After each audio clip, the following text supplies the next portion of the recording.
ले दो इसको।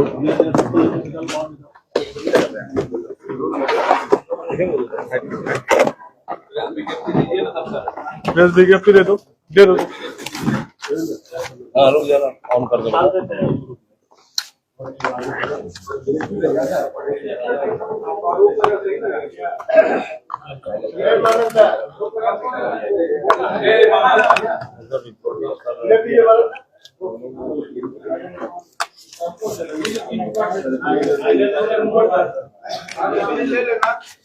थोड़ा तेज बोलेगा। हाँ ठीक है, शुरू करें।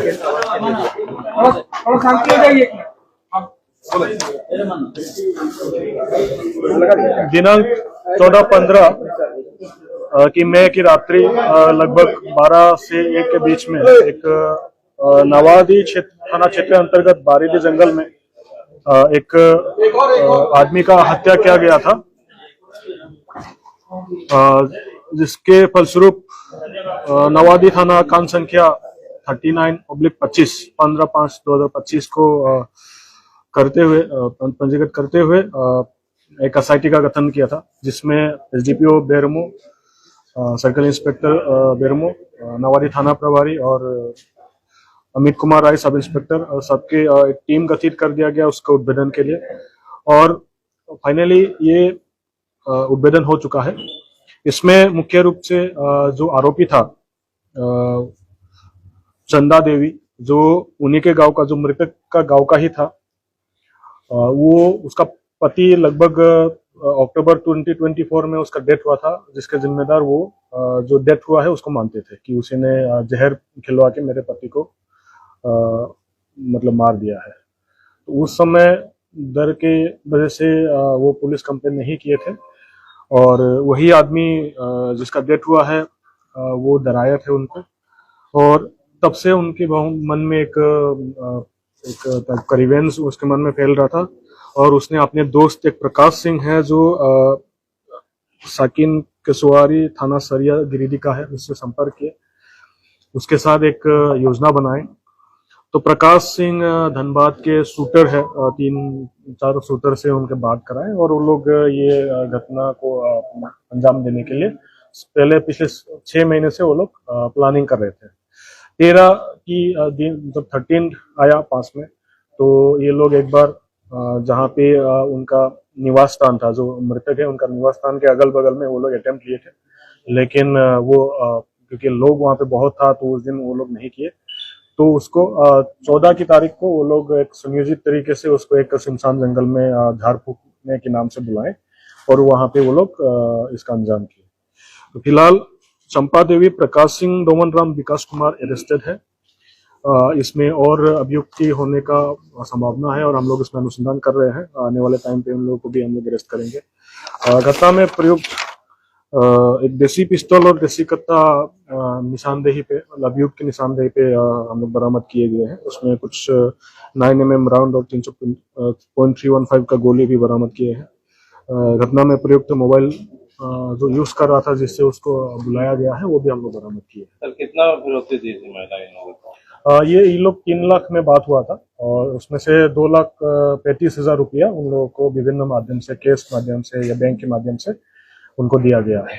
महिला का शूटर के साथ क्या संबंध था जो धनबाद में रहता है? जो महिला था प्रकाश सिंह उसका दोस्त था, और जब उसका पति का डेथ हुआ वही उन्होंने उसको पालन पोषण वगैरह, भरण पोषण वगैरह, बदले की भावना से सर इसको जी बदले की भावना से।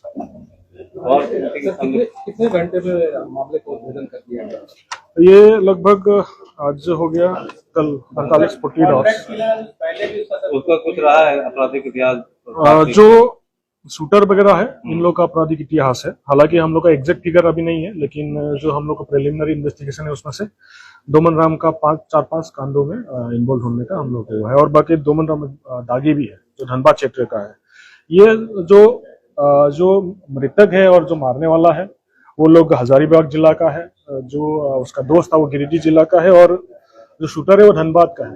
तो संजोग से बोकारो से कोई रिलेशनशिप नहीं था, बस इनका ये था कि सुनसान इलाका वो बोकारो हम लोग का क्षेत्र पर है, और उसमें ये घटना हुआ है। सर वो हथियार भी बरामद हुआ क्या जिससे हत्या की गई है? जी। सर झाड़ फूक करने के लिए कौन बुलाया?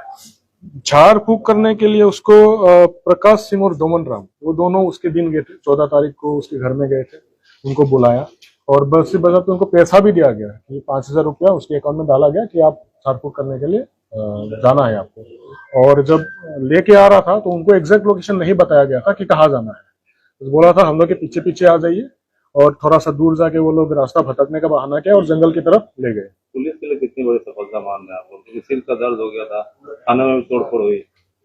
देखिए ये एक तरीके से हम लोग के पास चैलेंज भी था, जिसमें पुलिस का काबिलियत के ऊपर सवाल उठे थे, और दूसरा जो रिस्पांस टाइम था उसके ऊपर भी इसका क्वेश्चन उठे थे। तो एक तरीके से ये हम लोग के लिए बहुत एक हम लोगों ने उसको एक चैलेंज की तरह लिया और उसमें हम लोगों ने फाइनली उसको डिटेक्ट कर लिया। सर थाने में जो कार्रवाई रुपये का सुपारी महिला कुछ करती है, इसका आर्थिक महिला क्या है?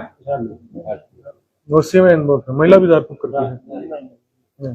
क्या करती है? थाने में तोड़फोड़ भी है सर, ऊपर किसी पर महिला भी सर थाने में थाना में जो तोड़फोड़ हुआ है उसके आलोक में एक एफआईआर रजिस्टर किया है, जिसमें हम लोगों ने चिन्हित करके करीब 21 लोगों का नामजद है और उसमें से कुछ अज्ञात लोगों के ऊपर भी हम लोगों ने एफआईआर किया है, और थाना में जो तोड़फोड़ किया है उसके ऊपर भी हम लोग सख्ती से कार्रवाई कर रहे हैं। कितने लोग चिन्हित हुए हैं सर?